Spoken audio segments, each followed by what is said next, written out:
down and he like to talk. Brent Reid, and it's all reports. He's in the field, or the ball courts. Tune in, downright sports. Best show in town and he like to talk. Brent Reid, and it's all reports. He's in the field, or the All-Star game is the brainchild of one man. Now, it's been a long time since I've gone after this individual because I felt like he's earned a little bit of leeway. You know, back off of him a little bit. He's taking his blows, but you know what? Not anymore. Everything that's wrong with the NBA today is solely LeBron James' fault. Y'all take it as you want to. Well, he made the game better. Did he though? Did he? Because now that LeBron wants to play every day, realistically, let's not forget, LeBron used to take time off. Like, before the All-Star game, he used to take time off. Let's not forget, he was in Cleveland and literally just took a vacation to Miami during the season. All right? When San Antonio, he was like, hey, I got like 5 old guys on this team, I'm going to rest them. LeBron was like, oh, that's a great idea. At 25 years old, I'm going to do that too. When you go back and you watch basketball, the NBA in particular, from just pick an era up till LeBron basically got deemed the guy. Once Kobe's influence kind of dwindled down because he couldn't play at the level he was and LeBron became the more influential guy, go back and watch. You wouldn't see, I'm not going to use Michael, you wouldn't see Vince Carter or Jason Kidd or any guy, any Kevin Garnett in particular, you wouldn't see them play an opposing team and have a special handshake with one of the people on the team. Think they would hug, they would shake hands, but like you wouldn't see like LeBron what he brought to the table was he literally brought in the if this was a religious conversation, he brought in the spirit of it doesn't matter. Win or lose, it doesn't matter. He all but said it in a press conference where they were getting their brains beaten in by Golden State, where he sat back and said, it doesn't matter, I'm the best player in the world. No, it doesn't even matter. LeBron took away the concept of winning doesn't matter. I'm going to take this back. I was going to talk about the All-Star game, but I'm just going to use this as my pulpit at this moment. I remember when he first came in the league and he wasn't winning. Like he would go to the playoffs, but he would get smoked by like Boston and Detroit and Miami and just fill in the blank team, Orlando. And more people would find excuses on why it was okay for him to lose. Why it was okay for him to be content with not winning anything. When guys like Kobe, who had 3 championships, there was an argument to be made he's not the greatest or in that conversation because he had Shaq for them first 3. No argument from me here.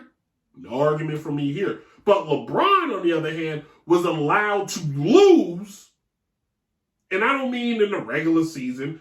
I mean when it mattered. He was allowed to lose where others had to win. It was okay. Like the fanboyness of LeBron James is disgusting, first of all. The fanboyness of a lot of NBA players is just utterly gross. And that's why the All-Star game is trash. Because every guy on the team doesn't care. Because they all are friends. They're all going to go home or back to the hotel in this weird, lavish suite where money just rains and Adam Silver has to feed them grapes because he's a lot of these guys' power. Excuse me. Listen to me. So the question now is, if the Yankees aren't buying for that first place spot by the All-Star break, Brian Cashman and Aaron Boone need to be filling out applications for jobs or unemployment. If not, we're going to have ourselves another season like last season because the Yankees cannot keep having mediocre seasons with this. Well, they're just around the corner. Well, it's just going to happen. Well, keep your hopes up. It can't keep happening. It can't keep happening.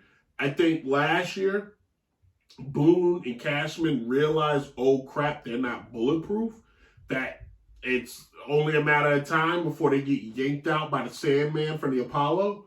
But if by the All-Star break, I'm calling it now, if by the All-Star break, Brian Cashman and Aaron Boone, if the Yankees are not in first place, if not, then the next call I want to hear is the new manager for the New York Yankees for the rest of the season is Joe Girardi. Because that's the only answer.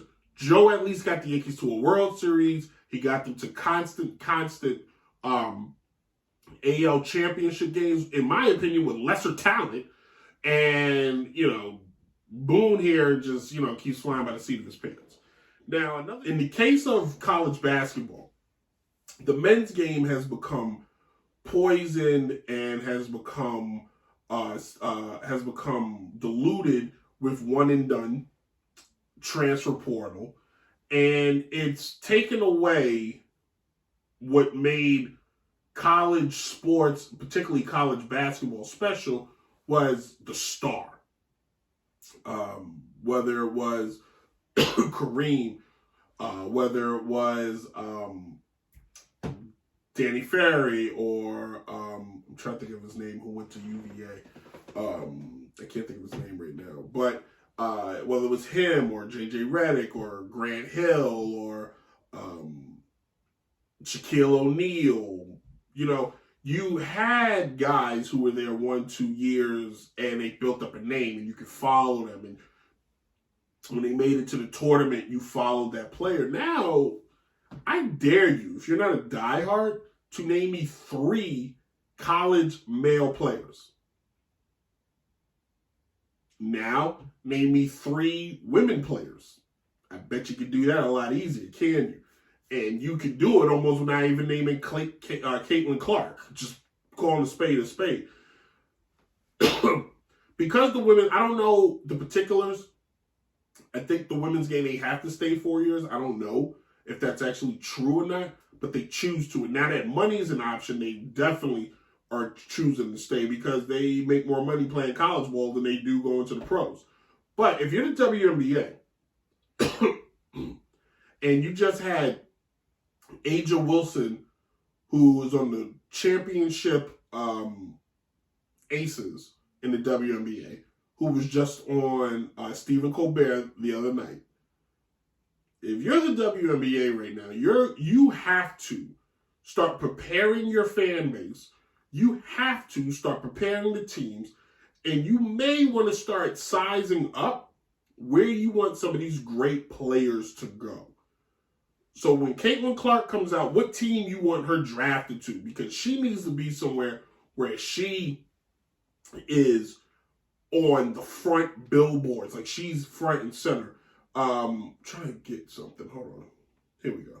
When this young lady, Asia Reese, when she gets drafted, she needs to be somewhere where she's front and center. Like, the WNBA has something right now that the NBA doesn't, and that is a filter system through college of the next up-and-coming stars, women who will transcend the sport. And yeah, they don't have the dunk, right?